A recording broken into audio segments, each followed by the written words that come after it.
Okay. Ah, dako naman po sa dagdag na mga tanong or sa Bureau of Immigration. Nandito si Attorney Santos. Thank you, sir. Chief Santos. Pwede niyo po bang i-confirm whether or not itong mga individual ay nasa Pilipinas pa?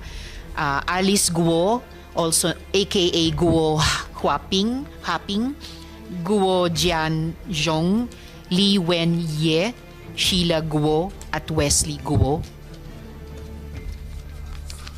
Magandang hapon po, Madam Chair. Yung mga nasa Immigration Lookout Bulletin Order na inisyo ng Department of Justice, mula noon, naka-alert na po yung mga pangalan na po yun. So kung sila po ay lumabas, malalaman po natin. In fact, meron nung na-intercept itong Sunday lang. Oo. So yung mga iba hong pangalan na hindi ho nasa Immigration Lookout Bulletin Order, we will have to check po. And within the hearing po, siguro we can give our feedback. Thank you. Please do that. Pero so therefore we can be assured na yung mga nakalagay sa ILBO ay nasa Pilipinas pa. Nasa Pilipinas as long as nung in-issue ho yung ILBO, nandito pa ho sila. Kasi, posible ho kasi before na-issue yung ILBO ay lumabas sila. Pero we will check po and in a few moments po we will confirm. Maraming salamat. Sino po yung na-intercept nitong linggo?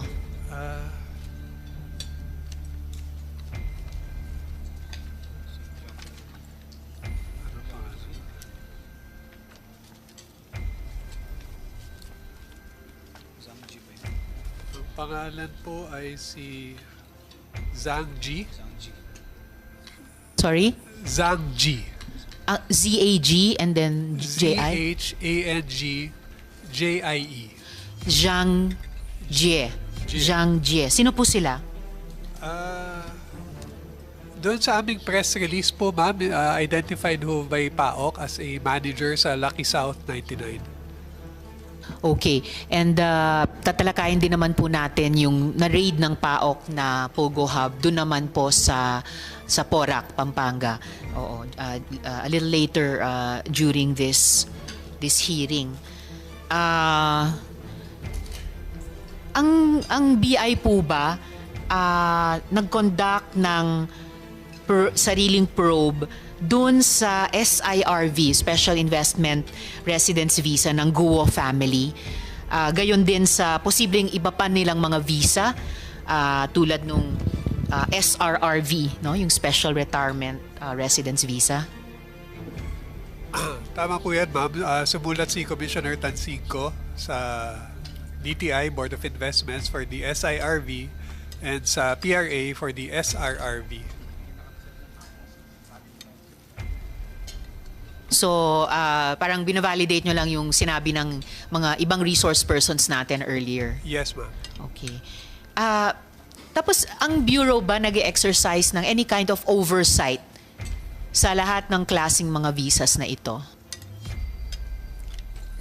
Generally ho, yung mga visas in the Philippine Immigration Act,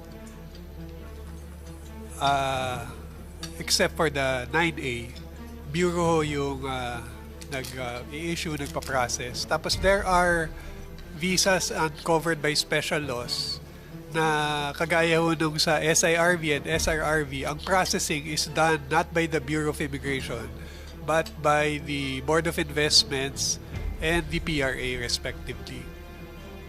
So depende po sa special law. Pero sa ilalim ng special laws na iyon, walang oversight ang Bureau sa mga visas na iyon? Depende ho sa special law, but for example sa SIRV and sa SRRV, the processing is done by those agencies but the issuance is done by the BI. So after their processing, it is submitted to us, the fees are paid, and meron ho kaming derogatory check on our end, and we double check if all the requirements are issued or are submitted before we issue the approval of the visa. So in that sense, de facto, parang may oversight kayo. Pero last touch din ang BI. Yes, ma'am. Okay. And on the topic of visas pa rin, I'm also interested to pursue the issue of fake companies being used to give fake work or fake jobs to foreigners here who, some of them, then turn out to be bad actors.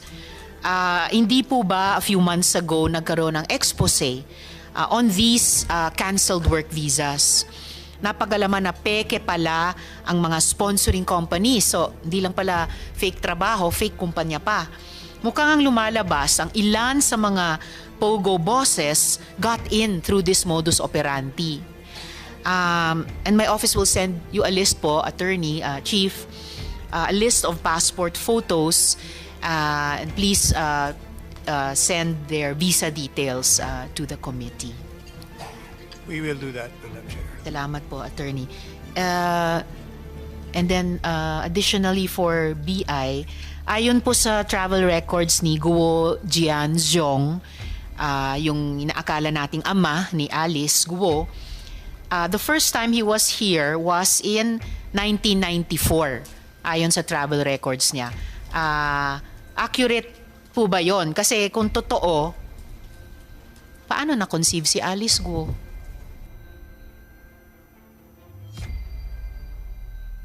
(1986) daw siya ipinanganak dito sa Pilipinas, pero first time daw nandito yung kanya daw na ama ay 1994. Accurate ba yon? Ang aming computerized travel records, Madam Chair, just started in 1992, sometime in 1992. So covered yung 1994 first time here ni Guo Jianzhong. So posibleng tama na 1994 lang siya nakarating dito. So kung totoo, yes, Chief. From the computerized records po, ma'am, 1994, but it does not rule out na prior to the records being computerized, meron siyang arrival. So kaya posible talagang dito na conceive si Mayor Alice Guo. Possible din.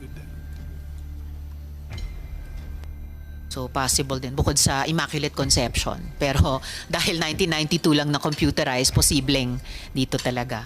Okay. Moving on to the National Security Council. Yes. Yes, Madam Chair. Good morning. Good morning, DDG Erico. Nasabi na po ni Defense Secretary Chodoro na ang POGO ay national security concern. Ano po yung masasabi ninyo dito? Yes po, Madam Chair. This was already discussed at the level of the National Security Secretariat. As previously, you were requesting to also put it, place it to convene the National Security Council. However, the National Security Secretariat made a statement that it is under the prerogative of the President if and when he wants to convene the Security Council proper per se. But the National Intelligence Board, which is the National Security Advisor, he's heading as well.